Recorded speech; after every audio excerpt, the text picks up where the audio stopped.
Avant même qu'un mot ne se forme, il y a le feu. Un feu silencieux, tapi au creux de l'âme. Un feu que les anciens nommaient soufre mystique.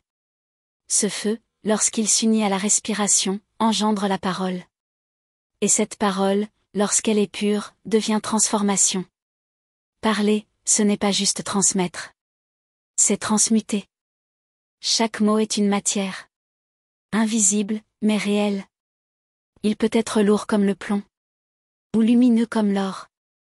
Et l'âme qui parle est comme un alchimiste. Elle mêle souffle et silence. Feu et sens. Douleur et lumière. Pour faire jaillir un mot qui change tout. Il ne s'agit plus de communiquer. Mais d'opérer. De transformer. De brûler les scories intérieures. Un mot peut révéler ce qui dormait en nous. Un mot peut faire éclore ce qui était fermé depuis des années.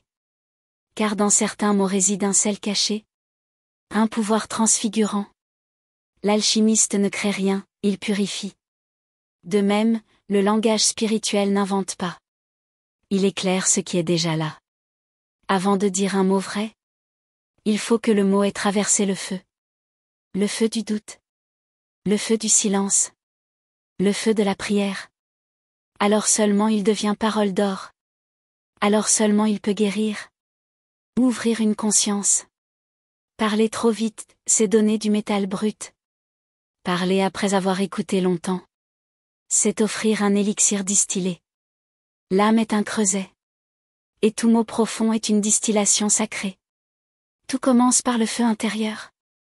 Ce feu, les mystiques l'ont toujours senti. Il ne brûle pas la chair. Mais consume l'ego. Il éclaire. Il purifie. Il prépare la matière. Lorsque le mot est prononcé avec ce feu, il ne touche pas l'oreille, mais le cœur. Il agit comme une flamme douce. Comme un baiser brûlant de vérité. Il ne s'agit pas d'élever la voix, mais d'élever la vibration du mot. Un mot juste, posé avec feu et silence, peut bouleverser une vie entière. Mais le feu ne suffit pas. Il faut aussi le mercure. Ce principe subtil, fluide, insaisissable. Dans l'alchimie du langage, le mercure, c'est le souffle. C'est ce qui coule, ce qui lie. Ce qui rend la parole vivante et mobile. Une parole trop sèche ne transforme pas. Une parole trop émotionnelle s'évapore. Mais une parole nourrie de souplesse, ancrée dans l'être et portée par l'âme, devient une onde alchimique. Elle ne s'explique pas. Elle se reçoit. Elle circule dans l'être comme un vin sacré. Le but de tout chemin spirituel est la transmutation. Changer le plomb de l'ego en or du silence. Transformer les mots blessés en paroles de bénédiction. Élever les discours creux en mystique du verbe. Certains mots, dits dans la prière, deviennent des pierres philosophiques. Ils transforment non seulement celui qui écoute, mais surtout celui qui les porte. Le mot n'est pas un outil. Il est un miroir. Et parfois une épée douce, qui tranche ce qui n'est plus vrai. Celui qui parle depuis l'être ne parle plus vraiment. Il laisse parler. Et ce qui est dit alors n'appartient plus au moi, mais à quelque chose de plus vaste. Il y a des mots qui brillent, mais ne viennent que de l'ego. Ils flattent. Ils séduisent.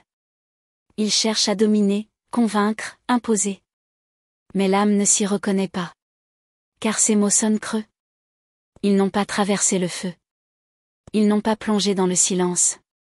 Le véritable langage commence. Quand l'ego se retire.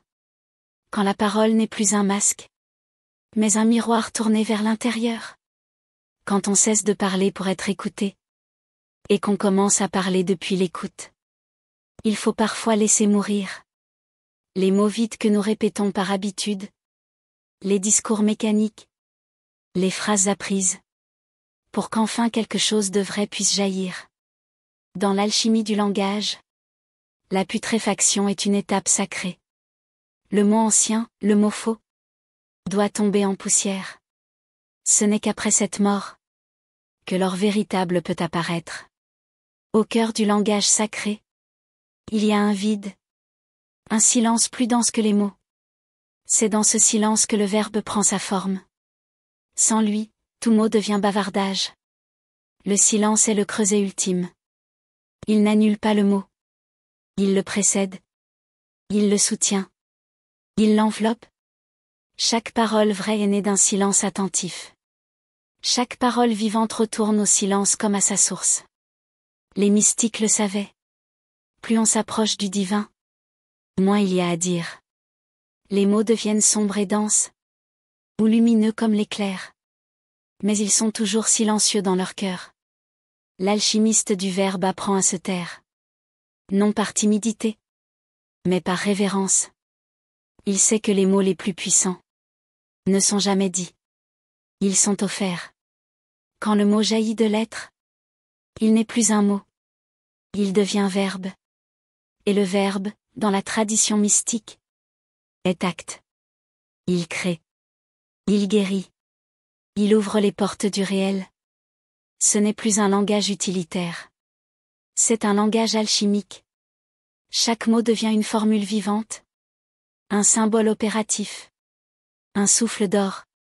C'est pourquoi dans certaines traditions, on ne prononce pas le nom de Dieu à la légère. Car ce nom contient la présence. Il transmet ce qu'il nomme. Il est des mots qui sont des oraisons secrètes. Des clés. Des feux dormants. Et seul celui dont l'âme est prête peut les recevoir.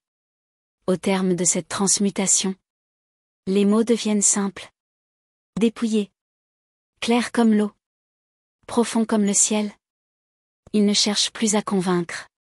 Ils ne brillent plus. Ils rayonnent.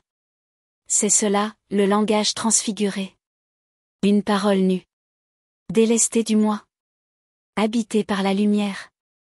Il n'y a plus que des souffles. Des silences habités. Des mots essentiels. Comme des semences. Comme des bénédictions. Le vrai maître du langage est celui qui sait parler peu, mais dire juste. Celui dont la parole guérit. Non parce qu'elle est brillante, mais parce qu'elle est vraie. Est venue d'ailleurs. Alors, que faire de cette alchimie? Comment parler, désormais?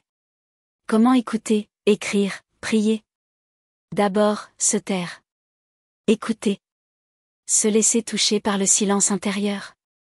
Laisser le feu s'élever doucement. Ne pas chercher à forcer le mot.